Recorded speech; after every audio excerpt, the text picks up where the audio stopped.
What's up, everybody? This is Jeremiah, and today we're gonna react to the video. Why do they keep blaming us for their mistakes? By the background NPC.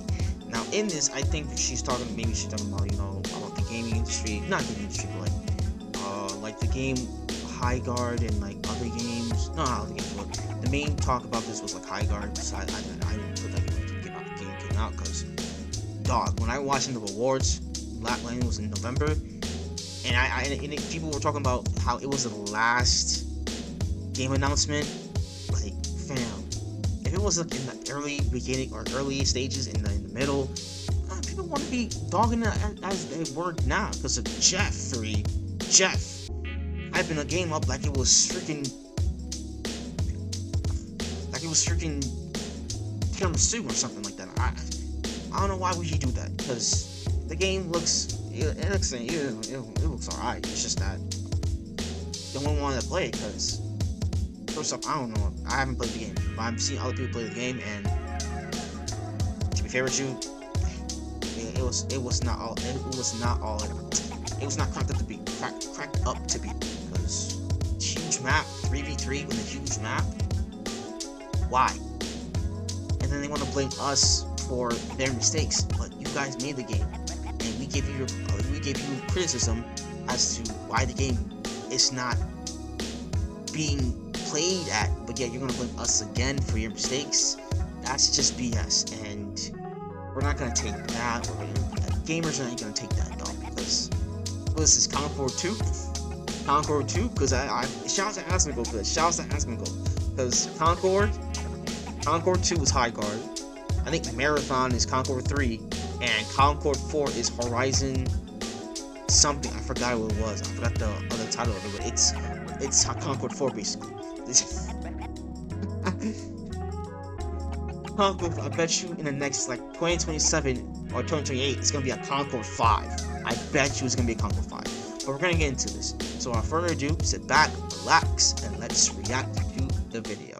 Once upon a time, a couple of weeks ago, I was scrolling my feed when I saw Hot Snow White just absolutely slicing through enemies with a battle axe. And the post screamed at me in all caps, "This game is for you. You are the target audience." I said, "Me?" They were right, of course, but in the moment, I almost missed the real fairy tale, a studio in the Grand 2-6 using the phrase target audience. When prompted, very sincerely, and I thought that phrase had perished, a relic of a forgotten age, something passed down only in legends by elder gamers around a campfire. But no, there it was, and it gave me a lot of hope. Unfortunately, though, this is not that kind of story, because not long after that, High Guard news graced my screen, and I learned that almost the entire team had been let go, and one of the devs had an answer for why. To absolutely no one's surprise, he said it was the gamer's fault. Oh, we're we're here. We're sorry for reading. We were turned into a joke from minute one. Fired High Guard developers reflect on game's ill-fated launch and false assumptions after the games were revealed. You can't blame gamers because the game sucked. You can't blame us. To be fair with you, I think I have to pull responsible accountability on Jeffrey. I have to. Jeff kind of set y'all guys up. He really did. Jeff set y'all guys up. You can't blame us because you can't blame us. We want to play the game, like not want to play the game, but if this game was like again pushed into like the mid section throughout the Game Awards or the earlier sections throughout the Game Awards, no one would bat an eye, or um no one would like shoot down the game as it is now. But since Jeffrey hyped it up like it's fresh butter or something like that, here it is, and now people are getting fired, people are getting laid off, and you want to blame us for that problem? Bruh, be for real, because that's not our problem. That's not our problem. That's you guys' problem. Well, not you guys' problem. Well, kind of is. But it's basically yours and Jeffrey's fault, because, ah, my guy, you can't blame us for this, because we're the consumers here. If the product's bad, we'll tell the producers the product is bad. It makes no sense, Brand. It makes no sense. So, one studio looks at players and said, "We made this for you." The other says, "You did this to us." And that tension, who you are making games for, whether or not you actually respect them, and whether you're willing to own it when things go wrong, is pretty much everything that we are covering as we look at some of the most recent gaming news of the past 2 weeks. Okay, in case you are not chronically online like me, which, good for you, I am trying to be better about it, let me catch you up really quickly. Free games launched last week. Mugenics, a cat tactics game that has already sold 1 million copies. It's free? Wow. Launched last week. Mugenics, a cat I'm sorry, I gotta go back. Not chronically online like me, which, good for you, I am trying to be better about it. Let me catch you up really quickly. Free games launched last week. Mugenics, a cat tactics game that has already sold 1 million copies. Reloaded, which had journalists buzzing, peaked at a whopping 57 players, and 57 nuke the game. Nuke the game. I want just nuke the game. Just nuke the game. Just nuke the game, please. I don't want to see this in. I don't want to see this in Steam. I don't want to see that game in Steam ever again. This is the first time I'm seeing this. 57 people, all-time peak. Are we serious right now?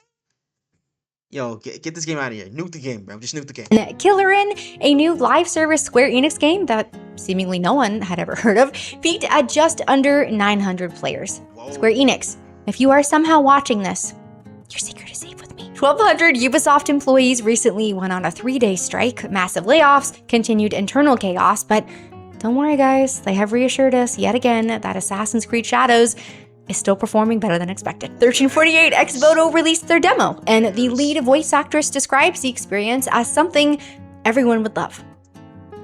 Overwatch had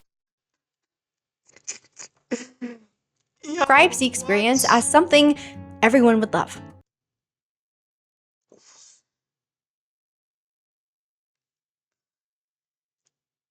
I love how a game that's made by activists fails. I really do.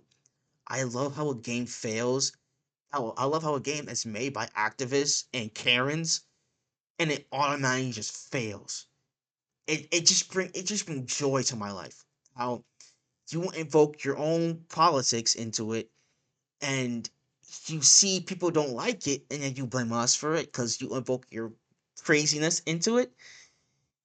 Honey,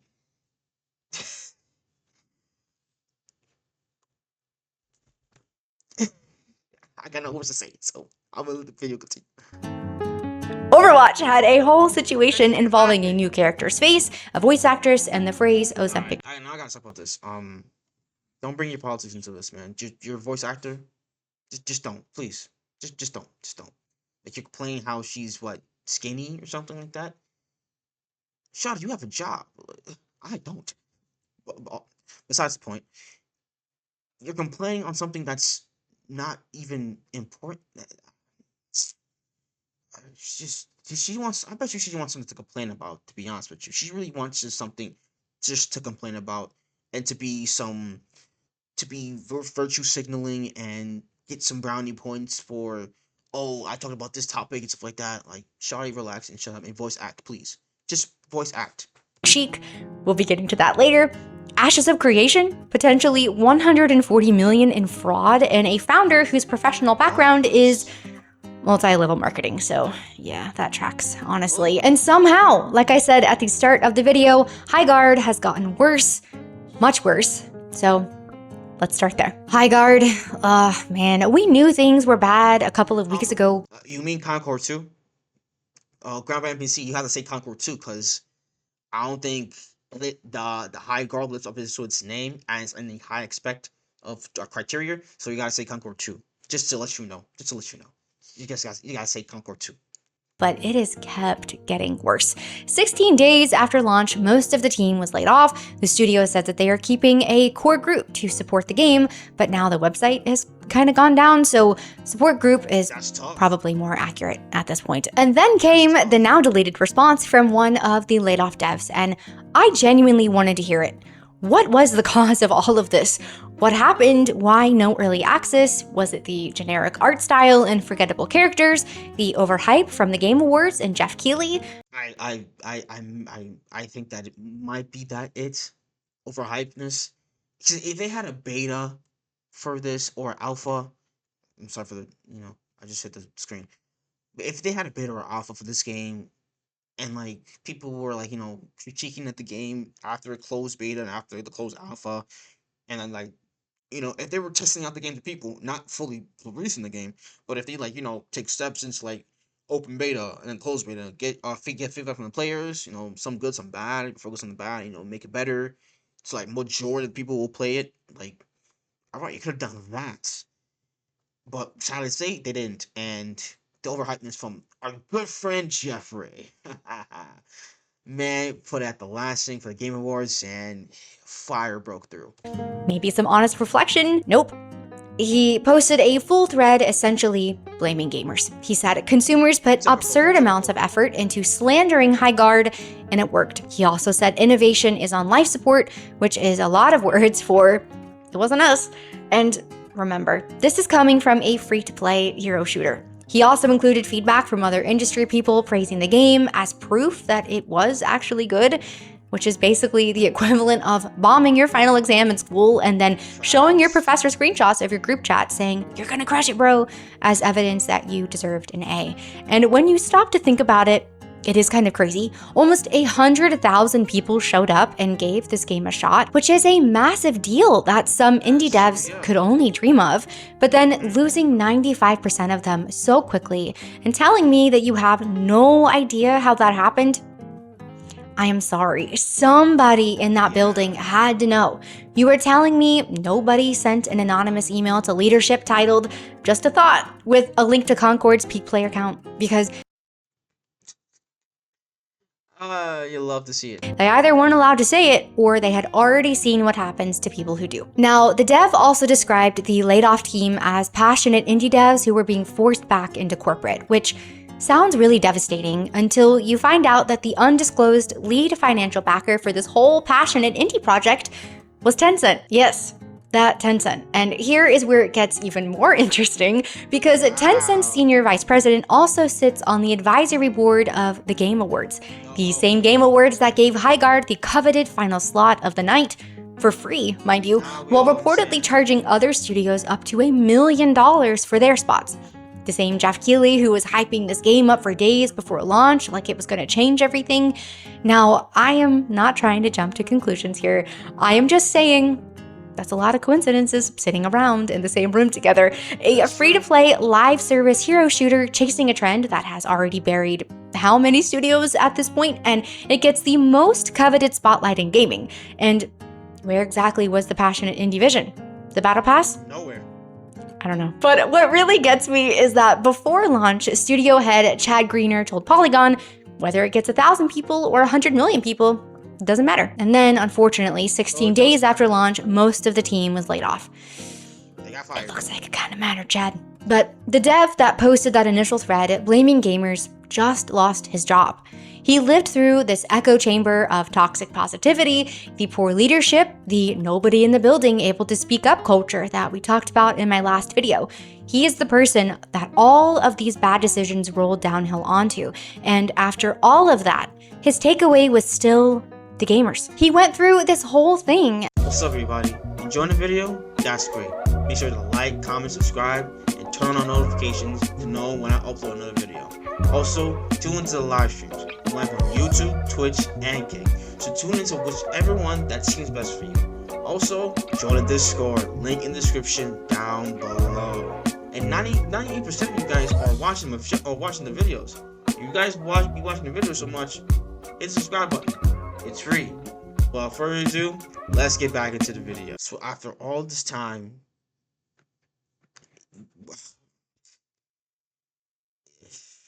I don't know what to say. It's just that every single time when a company wants a product or a thing, and the people see it and they don't like it, you want to start blaming us for not liking the thing. I mean, you made the product though. Why are you gonna come at us for not liking it? Do steps. Again. Do little steps to make the game actually good, or even before when the game came out, alpha, beta tests, or anything. But you didn't do that, didn't you? And then you want to blame us for saying the game's trash, even though when I see with my own two eyes, even though I didn't even have to play it, I see with my own two eyes that the game was absolutely hot garbage. Not hot garbage, but it was just boring. 3v2 in a huge map. This ain't Fortnite, alright? High Guard's not. Concord 2 is not Fortnite, alright, dog? And somehow came out on the other side, seemingly having learned nothing. And that is unfortunate. They never do. They never do. Because I want to see. They just never do. Why? I don't know. They just never do. Extremely Concord of him. But if we look at Overwatch and what they have been up to, you might be able to see a glimmer of hope for the future. Until they completely squashed it by bending the knee to the latest public outrage. Think Jon Snow and Daenerys if Daenerys were the undying Twitter mob that simply cannot let us have attractive female characters. Real quick before that, a quick break for today's sponsor. My personal finances used to stress me out with premium. So speaking of accountability, or lack of it, Blizzard actually did something shocking recently. They took it. They admitted Overwatch 2 wasn't working how they intended, did a full rebrand, a massive content push, and it worked. Numbers went up, people were genuinely excited, myself included. I almost re-downloaded the game, but then I came to my senses just in time. Part of all of this, though, was introducing a new hero for this season, Onrun. She looks great in the cinematic, looks good in game, but people noticed that she didn't quite match the original version that Blizzard had showed off. That's fair enough. The, hey, can we get her a little closer to her original design request started popping up, and I didn't really think too much of it at the time, but then Onrun's voice actress posted a video calling this a hill worth dying on, and she used the phrase Ozempic chic. That is when it became pretty clear what was actually happening, because what started as a reasonable, hey, can we get her a little closer to the original from actual players, got hijacked almost immediately by a completely different crowd with a completely different opinion. One that wasn't about accuracy at all, but about making her less attractive. And the voice actress essentially confirmed it herself when someone in her comments told her to push the agenda with the character, and she replied, I shall. And you see this nonsense. No wonder why Overwatch. I mean, not Overwatch. No wonder why no one takes it seriously, because no one wants to see this.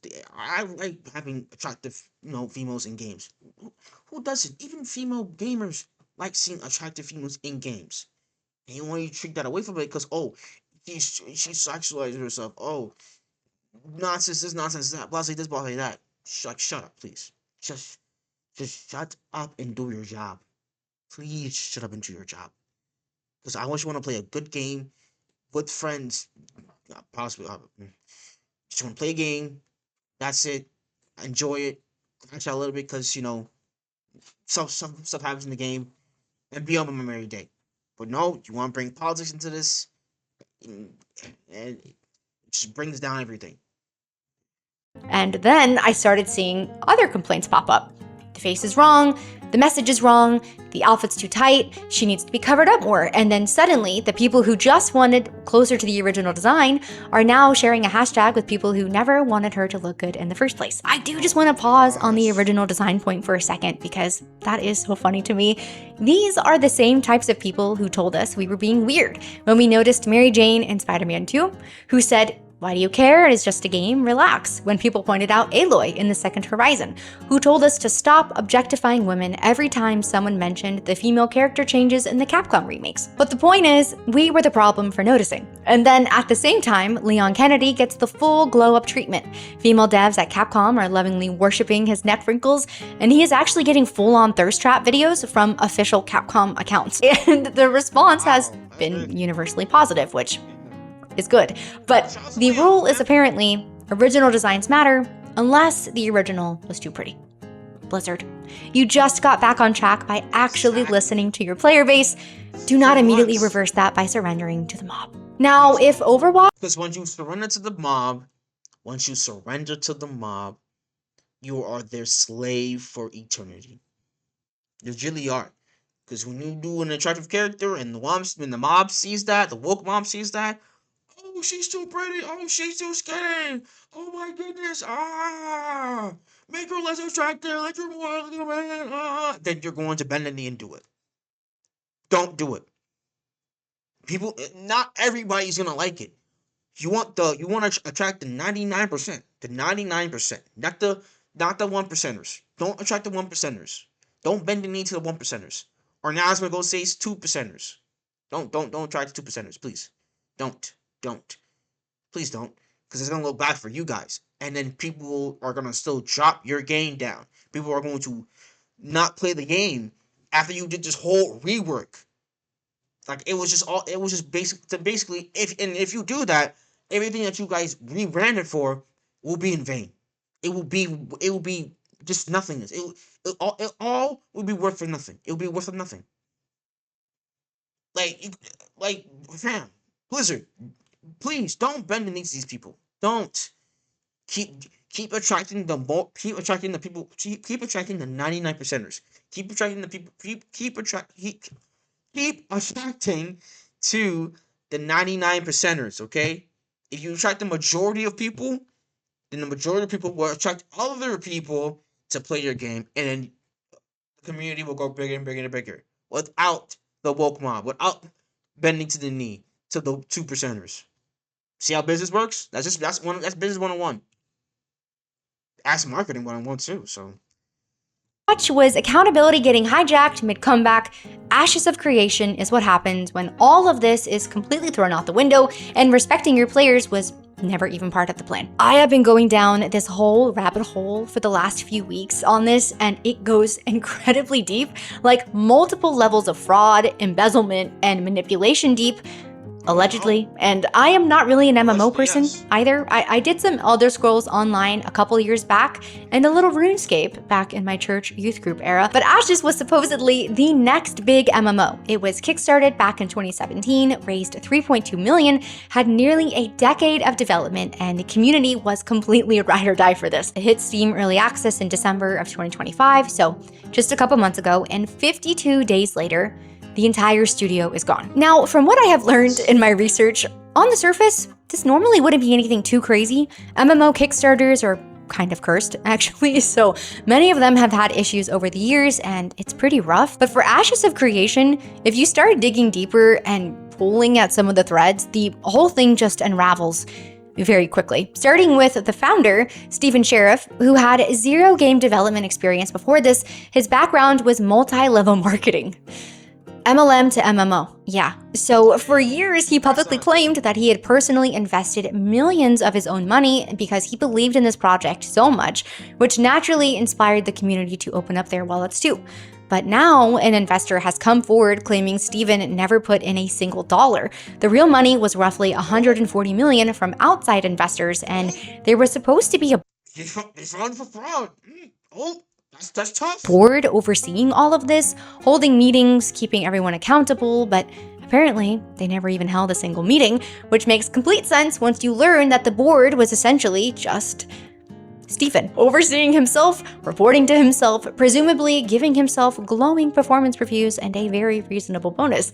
It is giving I am the Senate. It just completely baffles me. How was he getting away with this for so long? Was anyone seriously looking into it? Why was everybody just taking him at his word? We also know that players spent He basically trust me, bro. He basically just did a trust me, bro, alright? Trust me, bro, tens of millions on cosmetics for a world that wasn't even finished yet. And I don't want to pile on people who lost money here, but buying an outfit for a game that does not fully exist yet is a level of trust and optimism that I can only dream of having about anything in my own life. And when it all came crashing down last month, Stephen decided to resign in protest.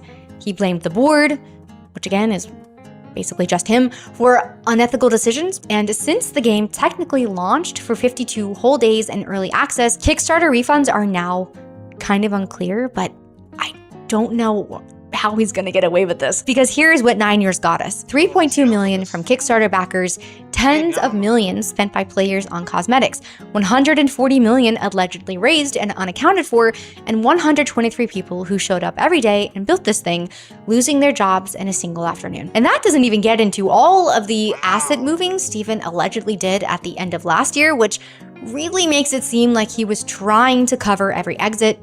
It is pretty diabolical and almost impressive in a super gross way. It's clear that the real priority here was never the game. It was never the community that funded it. And everyone who gave money to this deserved so much better than a founder who was essentially running an MLM with a fantasy skin on top. So after all of that, Highguard pointing fingers at the 100,000 people who actually showed up, Overwatch's comeback nearly getting kneecapped before it could find its footing, Ashes being whatever Ashes was, we do keep coming back to one thing: accountability. Because look at what happens when you take it. Sean Murray could have posted a thread after the whole No Man's Sky debacle, blamed toxic gamers, and made it everyone else's problem. Instead, he just went quiet and started fixing it.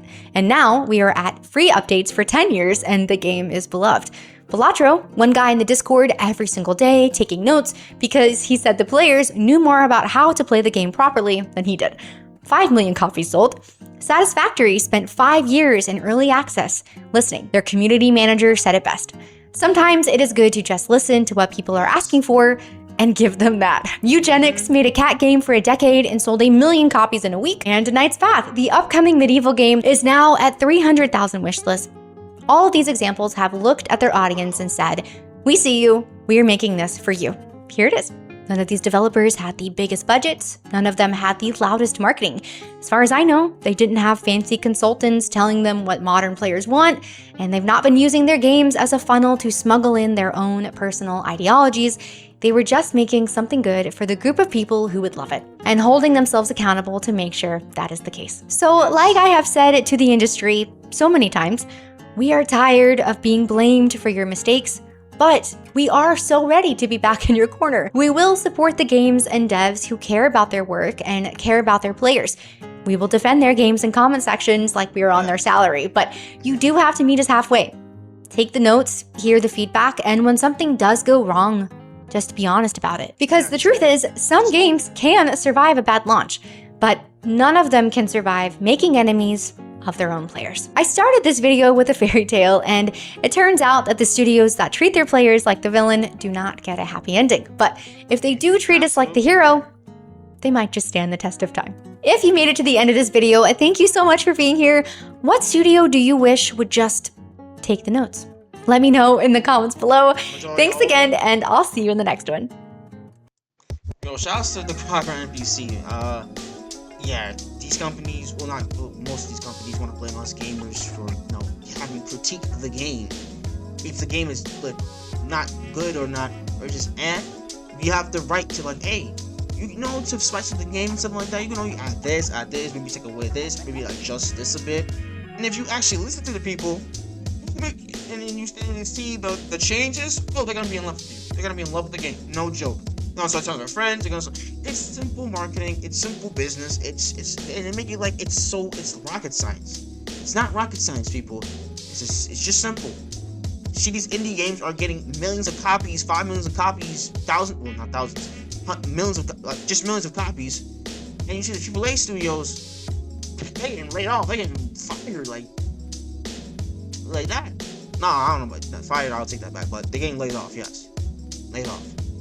And it's like, you see a pattern here. You see a pattern with all that money and stuff like that, and you make a crappy game, it goes down. But if few people who just enjoy the love of just gaming, make a game, it is not big, yet millions of people love it.